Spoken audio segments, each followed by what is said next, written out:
On est sur le canapé. Aujourd'hui, sur le canapé, Moment partage. on n'a pas de verre de vin, mais Non. tout se passe bien. Tout va bien. Tout va bien, c'est passer. normal. Moi j'étais inquiet au début, mais ça va. Aujourd'hui, on va parler de vin. T'as un petit historique, Quentin, sur le vin? Parce que le vin... Non, le vin, rapidement. Rapidement, typo, légende, origine multiple, Multiples origines. mot grec, influence d'un dieu, Oui. et je conclurai par on boit quoi. Donc c'est quoi le vin?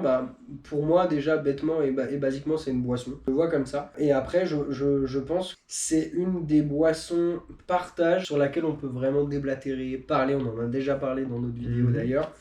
Mais c'est vraiment une boisson réunificatrice. Je sais même Là, pas tu si vas le mot loin existe. dans les mots. Je sais même pas si le mot existe. Mais c'est quelque chose qui va voilà, nous réunir autour d'une table, autour d'une conversation, autour d'un sujet, autour d'un repas, des fois autour d'engueulades. Mais voilà, c'est quelque chose qui est là. Il est pas majoritaire, il est là pour accompagner. C'est un quelque élément additionnel. chose. Ouais, c'est pour moi le vin en fait, je crois que c'est un accompagnateur de moments. Et toi Jean-Baptiste, comment tu le perçois pour toi le vin? Qu'est-ce que c'est? Non mais j'aime bien ce que tu as dit. Je pense qu'il y a quelques années en arrière, le vin c'était un aliment. À mon avis, il y a 50-60 ans en arrière, les gens buvaient du vin comme s'ils mangeaient ou ils buvaient de l'eau.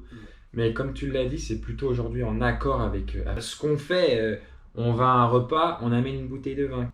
On va à une soirée, on apporte une bouteille de champagne. On illumine le moment avec Un flacon. un flacon et du liquide, une étiquette, un bouchon et puis on y va. Moi je vais parler, allez, Moyen-Âge, il n'y avait aucun objectif à part se la coller, j'imagine. C'était là parce que t'imagines la condition de vie, tout ça, tu t'enfuis dans quelque chose.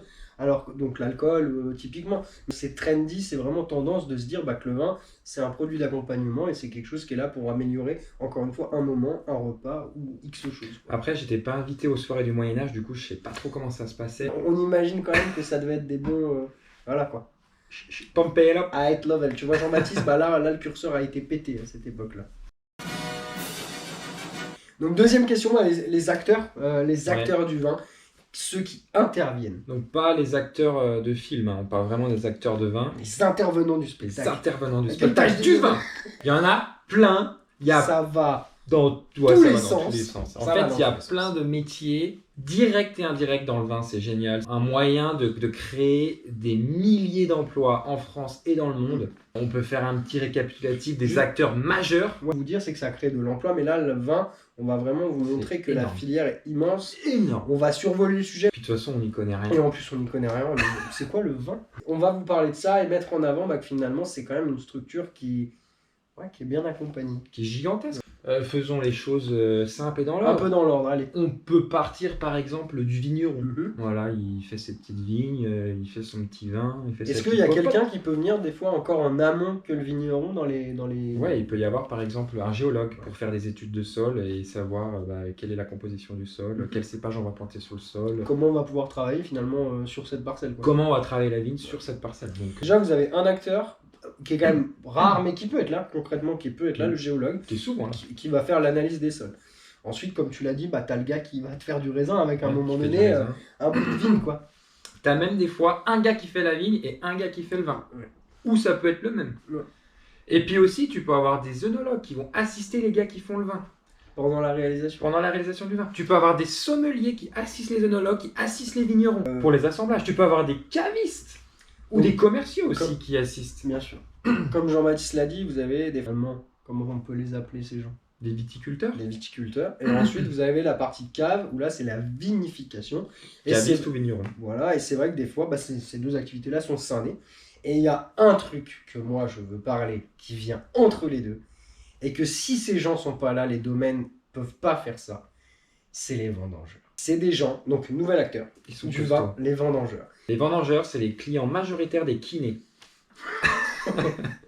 Et après, il reste un acteur. Et Le- c'est quand même Le majoritaire. l'acteur qui la prise de décision vient de lui, Ouais. quoi. Ça peut être toi, Ça peut être toi, ça peut être vous. et ça peut être vous.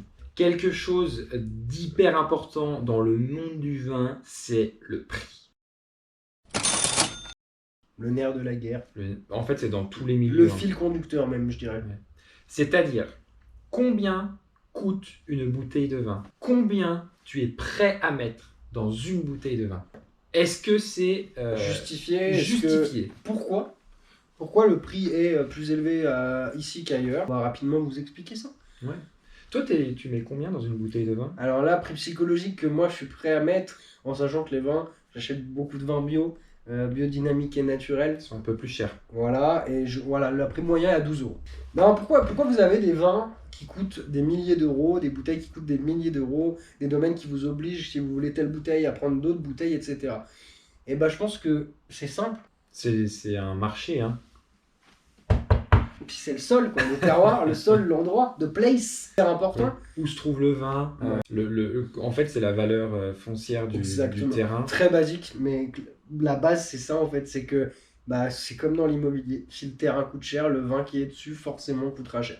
Sur les vins, c'est la renommée, ça va être la disponibilité. Peut-être qu'effectivement il y a des exceptions qui font que tel vin qui a été vieilli dans le lac Léman ou je ne sais où, pour accélérer son vieillissement, là vous allez payer un prix élevé. Là, ils avaient monté un Pétrus dans l'espace et il va être mis aux enchères au prix de 1 million d'USD. Juste pour revenir sur le prix moyen d'une bouteille de vin vendue en France, on est autour des 3,20 € ou 3,30 € dans ces... Je me souviens plus exactement. Bon, on poursuit. La question qui nous prend le plus de temps, c'est le quand. Quand est-ce qu'on se dit, allez, c'est là, c'est maintenant, 9h12, petit déj céréales, on y va, qu'est-ce qu'on boit? Un peu de sérieux? On essaye. Chaque vin peut correspondre à une occasion. La meilleure occasion, c'est quand même celle qui te plaira. Hein. T'as un copain qui vient à la maison, tu vas dans la cave, tu prends la topette, tu l'ouvres, ça c'est la meilleure occasion. Pour un anniversaire, faut un vin de garde. Pour une naissance, faut un vin du millésime de naissance de l'enfant. Bullshit! Nous, quand on ouvre des topettes, c'est à n'importe quelle heure, c'est à n'importe quel moment, n'importe quelle couleur, n'importe quel accord, on se fait toujours plaisir. C'est impressionnant de voir quel effet ça peut avoir, ce fameux moment et le avec qui. Ouais. Donc on en revient toujours à la même chose. La villageoise, en fait, répondra à toutes vos solutions pour ces problèmes. Pour moins de 3,40 €. C'est le manager d'M&M Drink qui m'appelle. Ouais. Allô? Tu m'entends? Ouais. Oula. D'accord, ouais. Dis-lui qu'on tourne. Mais parce qu'en fait, on est en pleine vidéo et tout. Ok. Ouais. Non, en fait, si tu veux, il est en train de nous dire qu'il y a beaucoup de viewers qui sont pas abonnés. Les freins psychologiques, c'est les barrières, c'est la peur, c'est la hantise, c'est avoir la honte sur les connaissances autour d'une dégustation ou autre. Effectivement, ne pas connaître le vin, c'est pas grave. Il y a par exemple dans des restaurants des gens qui sont formés, on les appelle des sommeliers, pour vous guider. Ils sont là pour accompagner, pour vous accompagner. Sur ce qui est possible. Buvez du vin. Allez dans les domaines, dégustez, lisez en fait. On en revient toujours à la même chose. De toute façon, le vin, c'est un produit de partage, de plaisir, etc. De partage la vidéo. C'est un produit de partage. Tu repartages la vidéo. Ouais. Au final, le vin, qu'est-ce que c'est? Boisson, plaisir, partage, émotion, beuverie. Non, ça peut. L'abus d'alcool est dangereux pour la santé. À consommer avec modération. Si vous ne le trouvez pas, appelez-nous. Nous, ça nous est arrivé une fois de boire avec modération, ça a mal tourné. Hein.